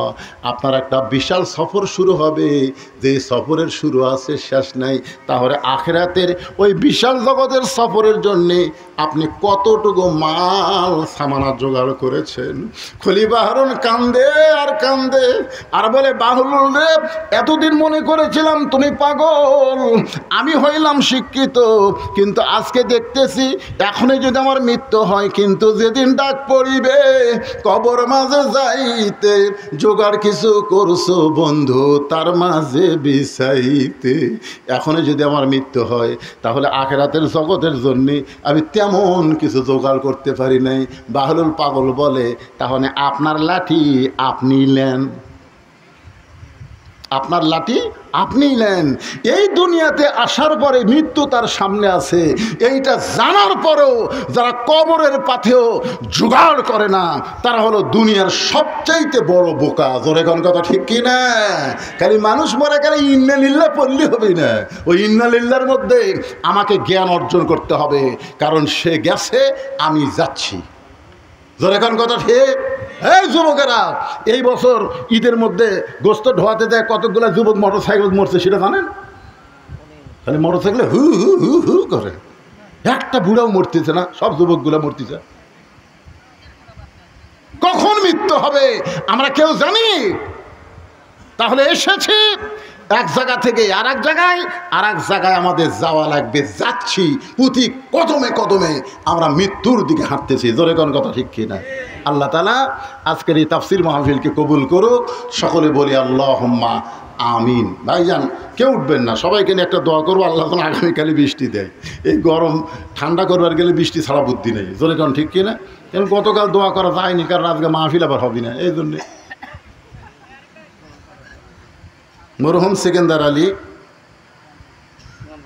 মোল্লা দোয়া আছে, তার মেয়ে, ও সেকেন্দার আলী মোল্লা মারা গেছে, তার মেয়ে দোয়া আছে 1000 টাকা দান করেছে। হ্যাঁ, মেয়ে মানুষ তো একটা প্রশ্ন আছে, ঠিক আছে। কেউ যদি প্রতারণা করে টাকা মেরে দেয়, তার কি ধরনের শাস্তি হতে পারে? উত্তর দিয়ে, এটা হক্কুল ইবাদের মধ্যে পড়ে, এটা বান্দার হক। কারো টাকা যদি আপনি মারেন, প্রতারণা করেন, আপনি যতই ইবাদত করেন লাভ হবি না। হাসরের ময়দানে আল্লাহ কাছে ওই লোকটা বিচার দিবে, আল্লাহ এই আমার সাথে 1 লাখ টাকার প্রতারণা করছে, করে এই এখন জান্নাতত যাচ্ছে। আল্লাহ বলতেছে, আর আমল নামা তো খুবই ভালো রে, নামাজ টামাজ সবই ভালো আছে, তুইও কাটকা দিল, এই তুই 1 লাখ টাকা এক দে। তখন কবে আল্লাহ, আমি হাসরের ময়দানে টাকা গটি পাবো, টাকা না থাকলে তোর নেকি নাই? 1 লাখ টাকার নেকি যা হয় সেই নেকি হক দিয়ে, ওর আমল নামার থেকে 1 লাখ টাকার নেকি কাটিয়ে দিয়ে উনি দেখে ওর আর জান্নাত নাই। কি প্রতারণা করবে? দুনিয়াত না দিল আখেরাত তো ছাড়বি না। এই জন্যে ভাইজান আর একটা কথা আমি আপনাদের বলবো, আমাকে বলেছে হুজুর একটু মেহেরবানি করে বলবেন। শোনেন আয়াতটাকে শুনেন, এখানে আলেম ওলামা আছে। লা ইউকাল্লিফুল্লাহু নাফসান ইল্লা উসআহা, এই আয়াতের বাংলা অর্থ কি? আয়াতের বাংলা অর্থ হলো, আপনি পারবেন না, জোর করে আপনার করাই লাগবে, এরকম কোনো হুকুম আল্লাহর নাই। আপনি পারবেন না, আপনি দাঁড়িয়ে থেকে নামাজ পড়বার পারবেন না, তাহলে আপনি বসা নামাজ পড়বেন। এ কথা কন না কেন? বসা নামাজ পড়বেন। বসা যদি না পারেন, তাহলে আপনি শুয়ে থেকে নামাজ পড়বেন। আমি কি বলতেছি, বা চেয়ারের কথা এটা আসে কেন? বসা কোন জায়গায় বসলেন? আপনার বলেন তো, আপনারা মাটিত বসে আছেন, ওই কয় ভাই চেয়ারত বসে আছে, চেয়ারত বসার মাটিত বসা, আপনি যখন মাটিত বসবেন তখন আপনি মাটির মানুষ হয়ে যাবেন। এই জন্য বলা হয়েছে, দাঁড়ায় যদি না পারো বসে পড়ো, বসাও যদি তুমি না পারো তাহলে শুয়ে থাকা পড়ো, শুয়ে থাকাও যদি না পারো ইশারার দ্বারা পড়ো। কিন্তু যতক্ষণ পর্যন্ত দাঁড়াবার পারবে ততক্ষণ পর্যন্ত তুমি জামাতে নামাজ পড়ো। তুমি যদি দাঁড়াবার না পারো, বসা পড়ো, শুয়ে থাকা পড়ো, কাঠ হয়ে পড়ো, চিত হয়ে পড়ো, তখন তোমার জন্য জামাত লাগবে না। তুমি যেখানেই নামাজ পড়বে সেখানে আল্লাহ তোমার নামাজ কবুল করবে। আমার কথা কি বুঝতে পারলেন? কারণ নামাজের ভিতরে বাহিরে 13টা ফরজ আছে। কয়টা ফরজ? তার মধ্যে একটা ফরজ হলো দাঁড়িয়ে, কথা কয় না কেন রে? ফরজের সাথে কি দ্বিমত পোষণ করতেছেন? দাঁড়িয়ে নামাজ পড়া। যেই লোকটা চেয়ারত বসে নামাজ পড়ে, ও কি মসজিদের খাটনিট করে শান করে লিয়াচ্ছে, না হেঁটে হেঁটে আসছে? তাহলে হেঁটে হেঁটে যে ব্যক্তি আসে সে দাঁড়াবার পারে? কথা কন না কেন? সে দাঁড়াবার পারে। তার যেই ব্যক্তি দাঁড়াবার পারে সেই মাটির যদি বসে, তাও আল্লাহ হয়তো কবে যাক রে, তুই মাটিতে বসতে পড়লো তা। কিন্তু কুমুলিল্লাহি কানিতিন, দাঁড়াও আনুগত্য নিয়ে। যখন চেয়ারে বসবেন তখন আর আনুগত্য থাকে না। চেয়ারত বসলে শয়তান ভিতরে একটা মোশান দেয়, জোরে কোন কথা ঠিক কিনা? হ্যাঁ। আর আপনারা বলেন তো, মসজিদে নামাজ পড়ার প্রথম শর্ত কি? একা একা নামাজ পড়া না জামাতে? এ কথা সবাই বলা লাগবে। মসজিদে নামাজ পড়ার নিয়ত কি? একা একা না জামাতে? আর জামাতে নামাজ পড়বার গেলে 1 নম্বর নিয়ম হলো কাতার সোজা করা লাগবে।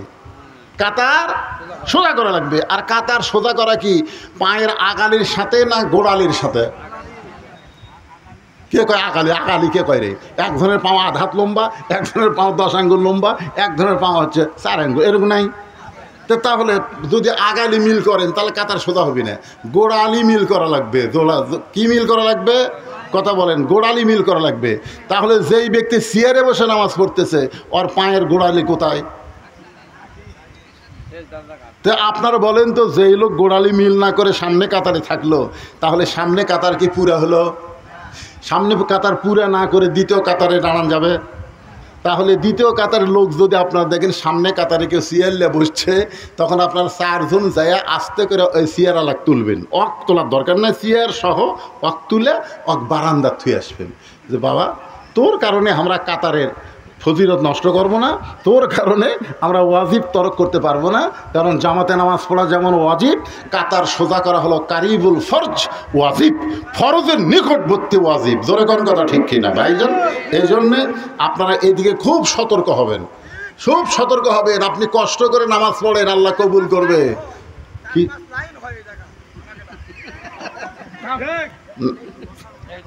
আমি যে কথাটা বলতেছি, এ কথার উপর আপনারা একমত না দ্বিমত? একমত হন।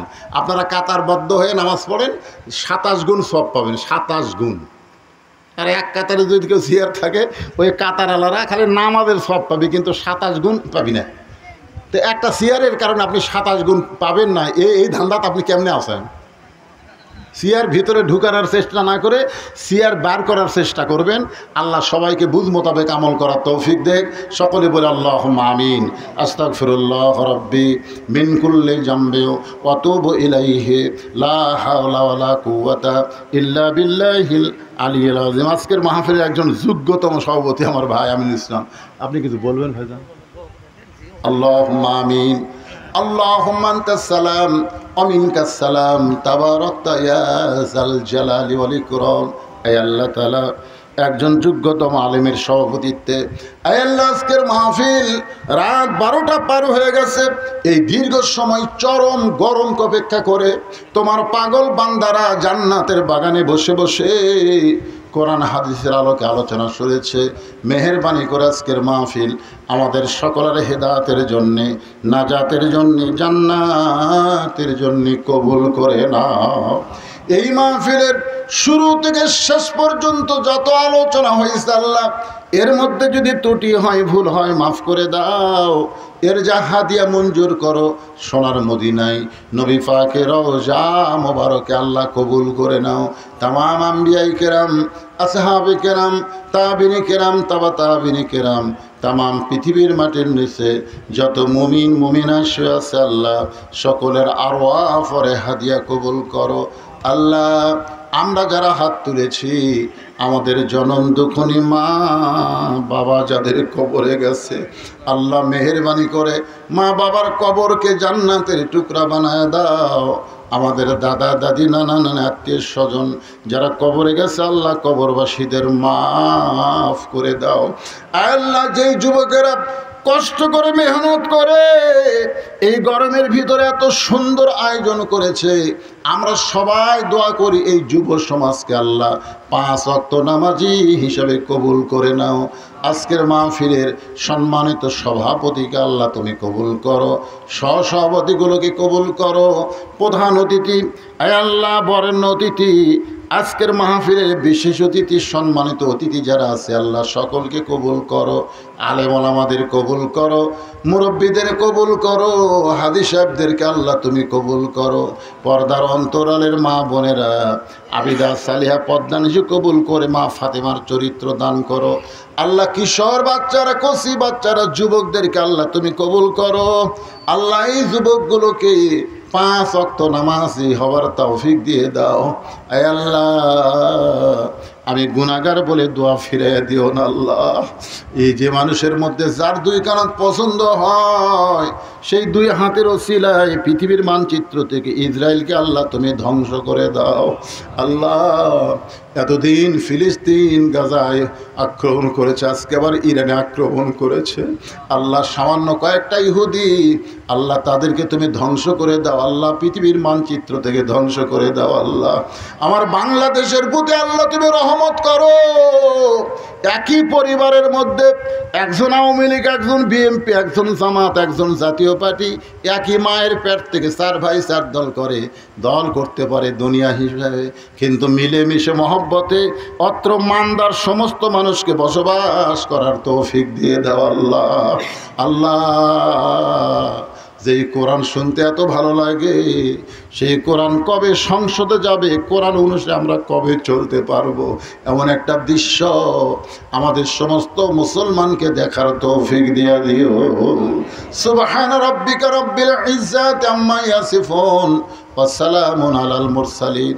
এই গ্রামে আমার ভাতিজা সাদত হোসেন সাইফি আল্লাহ, গোটা বাংলাদেশ এখন কোরআনের তাফসির আলোচনা করে, কোরআন মস্ক করায়।